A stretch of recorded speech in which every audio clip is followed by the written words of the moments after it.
Salut à tous, je reviens après plusieurs mois sans avoir posté parce que je voulais expliquer tout au long de la vidéo en fait. Et c'est pas facile pour moi de faire cette vidéo là, enfin voilà, mais je crois qu'il faut en parler et qu'il faut, comme vous l'avez vu dans le titre, ça va être sur l'alcool. Ces derniers temps, j'ai rechuté. Je vous avais parlé que j'avais des problèmes avec l'alcool et pendant le confinement, ça a été plus compliqué. J'ai recommencé à boire plus que de raison, à boire plus même que mon envie. Puisqu'à la fin, puisqu'au bout du compte, en fait, je buvais pour me mettre dans le mal et me faire du mal. J'ai recommencé la scarification, alors que ça faisait depuis 2006 que je m'étais pas abîmé les bras. C'est dur pour moi à le dire, hein. Je me suis rendu compte que oui, j'avais clairement un problème avec l'alcool et c'est venu tout doucement. En fait, au départ, j'étais confinée chez mes parents.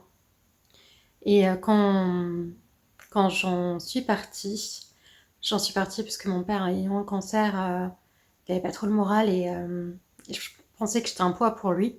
Donc j'ai décidé de revenir chez moi. Donc ça a été plus compliqué, même si j'avais mon meilleur ami qui passait tous les jours parce que, étant une personne vulnérable en fait. Et par là, quand on s'est revus, j'ai dit bon petit gueuleton, voilà, petit pack de bière pour fêter ça quoi, les retrouvailles. Le lendemain, j'ai retrouvé le besoin de boire. Chaque jour, je retrouvais le besoin de boire.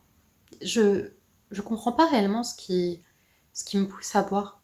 C'est même pas du plaisir, c'est même pas festif, c'est même pas. Je sais pas trop, franchement. Je sais pas, je comprends pas pourquoi. Ce qu'il en est, c'est que j'ai décidé de me promettre de ne plus boire seule. Donc déjà, ce qui limite les choses, parce qu'avec mon meilleur ami, on fait la fête qu'une fois par semaine, ce qui est déjà beaucoup. Mais ce qui est déjà moins pire qu'une fois par jour, en fait. Enfin, 6-10 bières par jour, enfin, peu importe. Je crois qu'au bout d'un moment, j'étais même rendue à l'équivalent de 17 demi dans un bar. Donc mon seuil de tolérance avait clairement augmenté. Là, il a rebaissé. C'est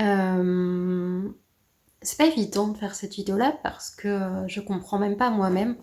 J'en avais parlé avec une infirmière en psychiatrie qui m'avait dit que c'était un moyen de me remplir. Un moyen d'éviter le quotidien peut-être aussi, qui est trop lourd, qui est trop lourd à porter et qui est encore plus lourd avec le confinement. Je comprends même pas parce que quand je me revois à 20-21 ans, j'aimais pas boire. Je buvais pour faire plaisir aux gens, mais clairement au bout d'un verre, j'avais plus envie quoi.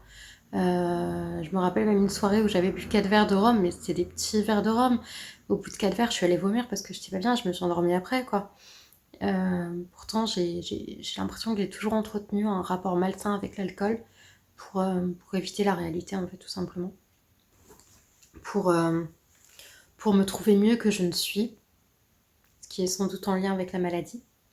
Donc, je me suis repesée, là, il y a une semaine, j'étais à 72,8, alors que j'étais descendue à 68,6. En 15 jours, j'ai réussi à reprendre 3 kilos quasiment. Même plus que 3 kilos. J'ai j'ai abîmé mon corps et j'essaie de me reprendre en main chaque jour en faisant du sport, en mangeant mieux. Mais je sais que... Je sais pas si on peut parler d'alcoolisme. Une addiction pour l'alcool, certainement, mais alcoolisme, je suis pas sûre. En tout cas, ce qu'il en est, c'est que oui, j'ai développé une addiction pour l'alcool et que je vivrai toute ma vie avec une épée de Damoclès au-dessus de ma tête, en sachant que si je recraque, ça sera certainement pire. Donc ce fait de boire une fois par semaine et de me l'autoriser, c'est un moyen un peu comme vous voyez dans les cirques, là, un filet, avoir un filet pour me, pour me, pour me protéger quelque part. C'était peut-être con de dire ça, mais si je bois une fois par semaine, j'ai moins de chances, je pense, de recraquer complètement que si j'arrête complètement de boire. Ce qui s'était passé quand je suis repartie chez mes parents, une fois revenue chez moi, j'ai complètement recraqué. C'est pas cool. C'est pas cool parce que j'ai fini par me faire du mal. J'ai fini par perdre des gens auxquels je tenais. J'ai fini par me blesser, j'ai fini pas regrossir alors que j'avais fait des efforts, et même si c'était pas des efforts surhumains, j'ai repris du poids, ok, j'en ai perdu. Je suis à 71,3 là parce que je fais très attention et je fais du sport pour me... C'est même pas faire du sport pour me faire perdre plus vite, c'est vraiment détoxiner tout ce cerveau qui depuis des années va mal. C'est pour ça que je poste très peu de vidéos sur YouTube, parce que clairement ça va pas très bien en ce moment. J'ai décidé de revoir un psychologue en fait. J'ai l'impression que depuis que je ne vois plus mon ancienne psychiatre, qui ne reviendra pas, ça va moins bien. Que j'ai besoin d'un repère et que tous mes repères que j'avais eu pendant le temps où j'ai été mieux, eh bien je ne les ai plus. Donc il faut réapprendre à se reconstruire. Il faut réapprendre à trouver de nouveaux repères, à réapprendre à trouver des outils. J'ai bien pensé me faire hospitaliser. J'ai bien pensé quand j'ai vu à quel point ça m'atteignait. Mais si je me faisais hospitaliser, j'allais en psychiatrie. En hôpital psychiatrique et j'avais pas envie. J'avais pas envie de rechuter encore une fois dans l'hôpital psychiatrique et non, j'avais pas envie de ça. L'hôpital général, oui, mais pendant le Covid-19, c'est impossible. Même si on n'est pas une région très à risque, mais je sais que je n'aurai aucune place à l'hôpital. Donc j'ai décidé de revoir une psychologue pour avoir plus de temps pour parler, plus de temps pour m'exprimer et dire ce que je ressens, parce qu'avec mon psychiatre, c'est pas trop possible. On parle surtout du traitement, de comment il agit sur moi. On parle un peu de l'alcool, mais ça reste très furtif.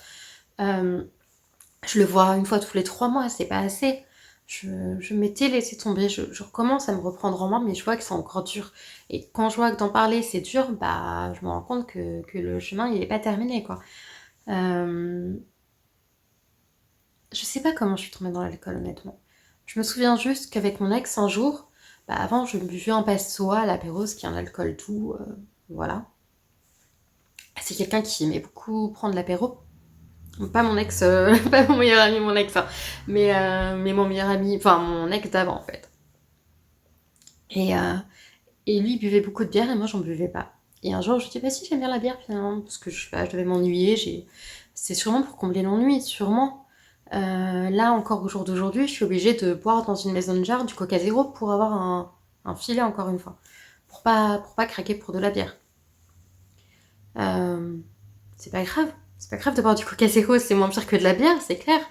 Mais, euh, mais je crois que cet engrenage s'est fait très vite, en fait. Ça se fait tellement vite qu'on s'en rend même pas compte et que ça passe de l'état de plaisir ponctuel à l'état de tous les jours et beaucoup tous les jours.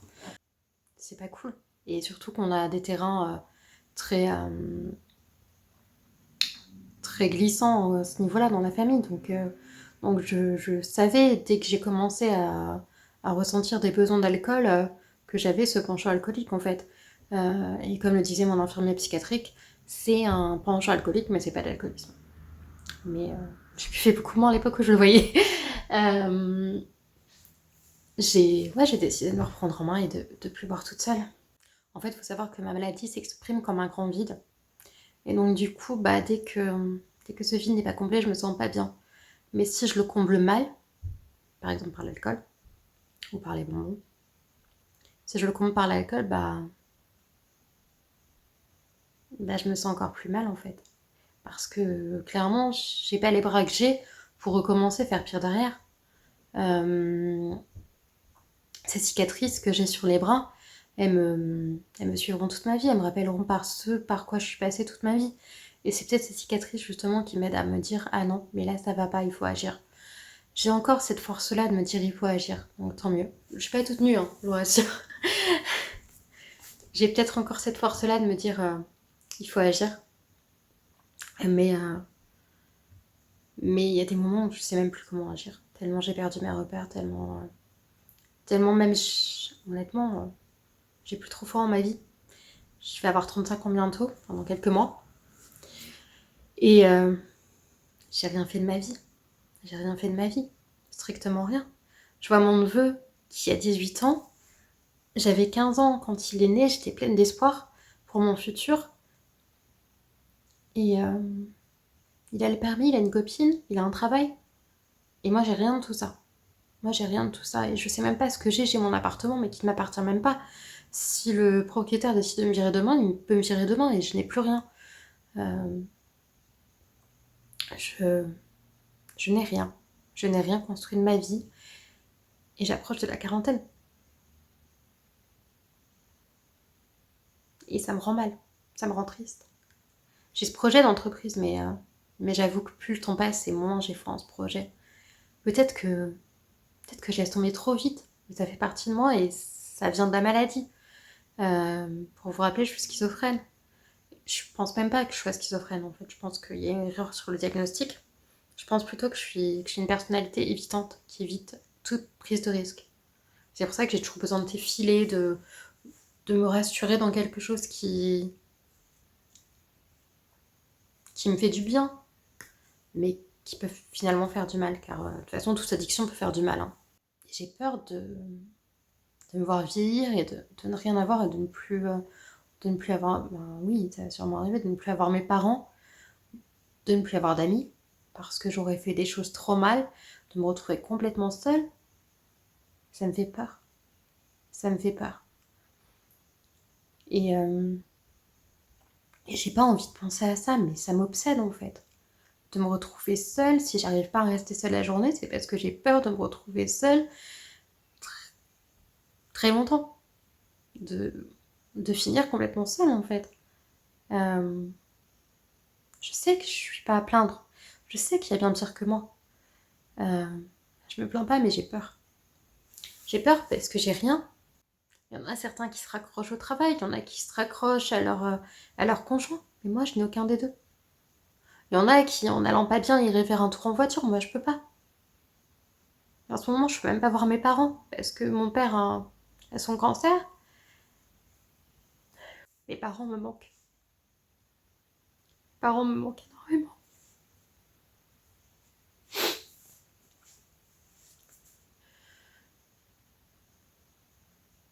Je sais que j'aurais pas pu rester plus longtemps là-bas. Mais, euh, mais je veux pas les voir. Je peux pas les voir. Et j'avais l'habitude de les voir tous les jours. Et c'est encore un repère qui saute. Je vois maman en visio tous les jours. Je la vois même 2 fois par jour. Mais il me manque. J'ai besoin de les voir. Et je pense qu'avec ce repère qui a sauté, je pense que j'ai que j'ai eu besoin de trouver un repère que je connaissais bien, c'est-à-dire l'alcool. Je peux être fière de moi quand même parce que j'ai réussi à m'en sortir, même si je bois encore une fois par semaine. Et je suis pas à plaindre et je veux pas vous foutre le seum non plus, mais il y a des fois je me sens mal et j'ai eu une dame de la MDPH au téléphone, la maison départementale, la MDA, la maison départementale de l'autonomie, pour recalculer mes droits, voilà. Et elle a clairement compris que je pouvais pas travailler actuellement. Peut-être monter une entreprise, mais le salariat, c'est pas du tout pour moi. Trop de pression. Et, euh, et je pense qu'une entreprise, c'est beaucoup trop de pression aussi. Et, euh, et honnêtement, je vais vous dire un truc, s'il y a il y a un truc pour lequel je poste pas beaucoup de vidéos, c'est parce que j'ai pas trop de commentaires sous mes vidéos, parce que je ne grimpe pas, et parce que j'ai l'impression de faire ça dans le vent. Mais en même temps, je suis tellement heureuse de pas avoir des centaines et des milliers d'abonnés, voire des centaines de milliers. Parce que ça doit être une telle pression que je supporterais pas en fait. Je supporterais pas d'avoir cette pression. Ça serait impossible.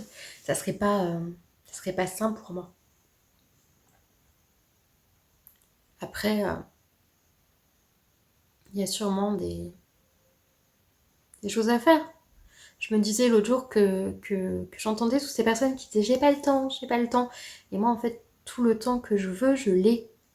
Et je sais même pas m'en servir en fait. C'est tellement un travail de reconstruction avec ma psychologue que j'espère faire. Je place honnêtement tous mes espoirs. Et j'espère que je vais réussir à tenir cette promesse. Et je vais vous laisser parce que c'est une vidéo assez dure pour moi. Je vous fais des gros bisous, j'espère que vous allez bien.